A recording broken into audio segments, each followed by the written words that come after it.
Tira sa ulo.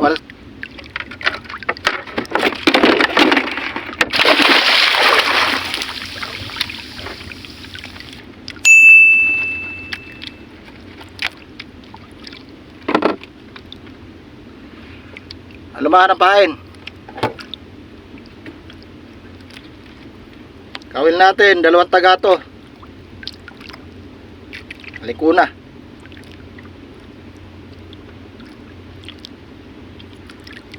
Yan, 2 taga. 2 taga.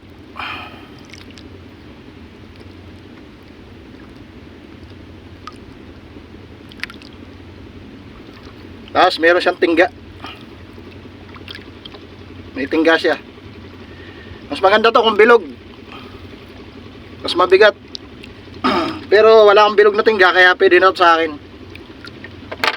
So ang gamit natin ito, taga 2, alumahan at patpat, lunteng o plies.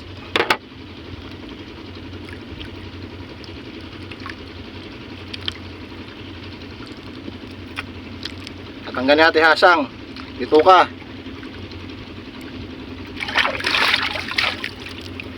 Ingatan yung maputol tong ano, yung pinakalalig niya. Kailangan ginugunting yung hasang. Kasi ingatan yung pinakalig niya, wag mapuputol. Iikot kasi yan, iikot ng iikot.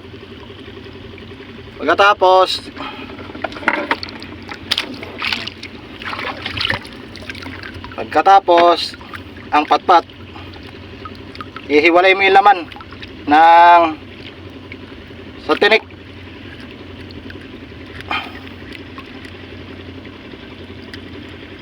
Dahan-dahan lang, ingat lang, kasi pag nabutas to, wala na, reject na, sira na. Kailangan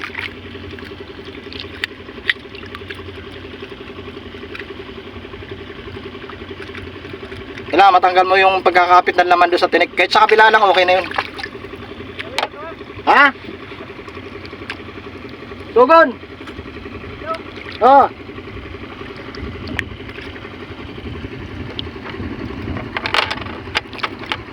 Kayo na bahala magpisto sa taga kung anong gusto nyong pesto. Basta yung 2 taga na yan, pwedeng magkaganyan, pwedeng magbaliktaran.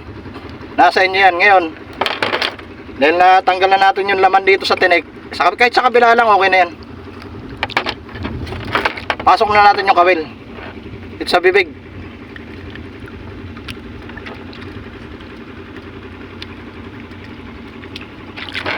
Ito yung panulak.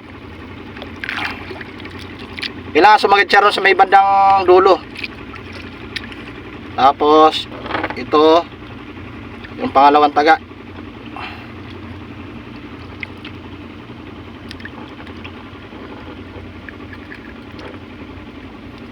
Tulak din natin. Huwag nyo lang mamadaliin kasi para di masira yung alumahan nyo. Basta sumagad lang yung ano, basta sumagad yung tagado sa ano, ilalim ay sa dulo ng alumahan.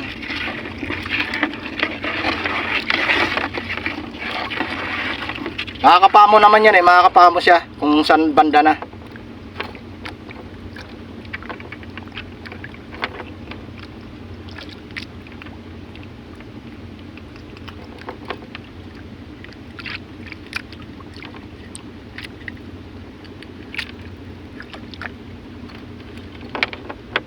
Okay, sagad na. Tapos pasok natin sa pantaga.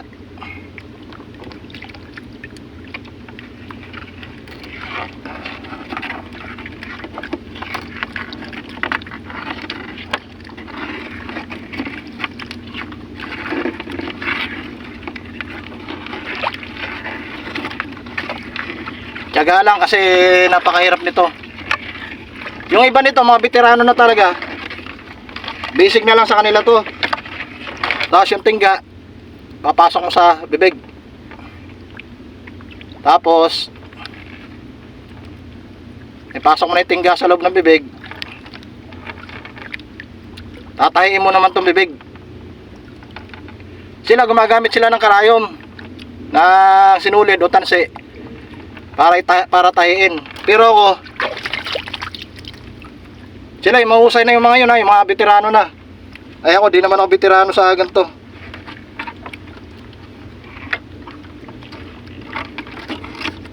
Ako gamit ko wire.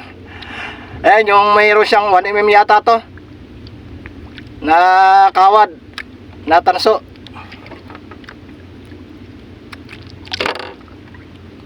Wala ako na isang piraso.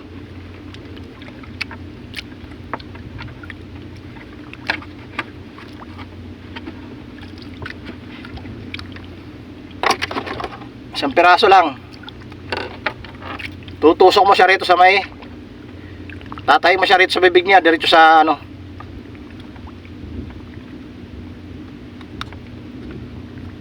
Ayan, nakalusot na, di ba? Ngayon, para yung kawad mo hindi pupunta sa gilid, hindi pupunta sa kabilang gilid, ililiko mo to, kakawit mo yung kawad na to dito sa may ano niya. Yung alambre niya, kakawit mo rito sa kawad. Yan. Para hindi mapunta yung kawad mo doon sa magkabilang ano niya, pisngi. Putulin mo.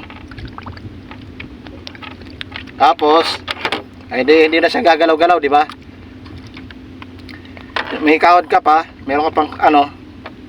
Ito para naman sa panga, sa pisngi niya, para hindi bumuka, kasi pag bumuka yan, sasagap ng tubig yan. Lulubo yung alumahan mo. Ito, lulubo rin naman siya, kaya lang naano mo siya, hindi agad-agad lulubo siya kasi nga nakasara yung ano, yung pinakapisngi niya, yung pinakapanga niya. Ito. Yan ang forma niya. Ngayon, yung buntot babaliin mo. Dandaan lang pagbali, hindi yung malilitaw yung laman, ha. Ayan, umiikot na siya, oh. O so ibig sabihin, yung buntot gagalaw-galaw ng kusa yan. Putol na siya, yung buntot niya. Ngayon, okay na. Ipindot-pindutin mo yan. Ipindot-pindutin mo siya para lumambot yung laman. Para umano siya, lumungoy ng maayos. Mas maganda nito kung maganda yung minor ang makina mo. Kasi kung mabilis, normal talaga iikot to. Yan, ganun lang.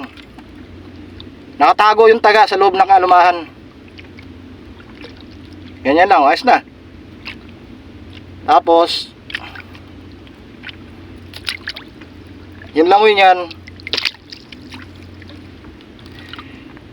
Hindi masyadong maganda ang lumango yung gawa ko, pero nakakahuli. Hindi tulad ng mga veterano na mga kasama ko rito, matatagan na talagang pag inakay ito, talagang gumaganon talaga. Lumalangoy talaga. Ay ako, bago pa lang dito eh, pero nakakahuli naman. Baga sa ano eh, inaano ko pa, inaaral ko pa rin. Pero yung tinuro ko sa inyo, yung basic tutorial lang, yung basic kung paano gawin. Ngayon, kung meron kayong mas magandang idea, pwede nyo i-share. Sa mga nagtatanong lang to sa akin ng mga paano ipahin yung alumahan na pataya, ganoon lang talaga. Ganoon lang yung pagpahin ko.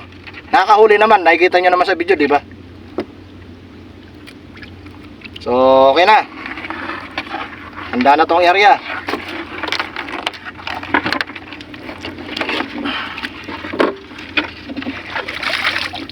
Sana makahuli pa. Ayan, makahuli ko.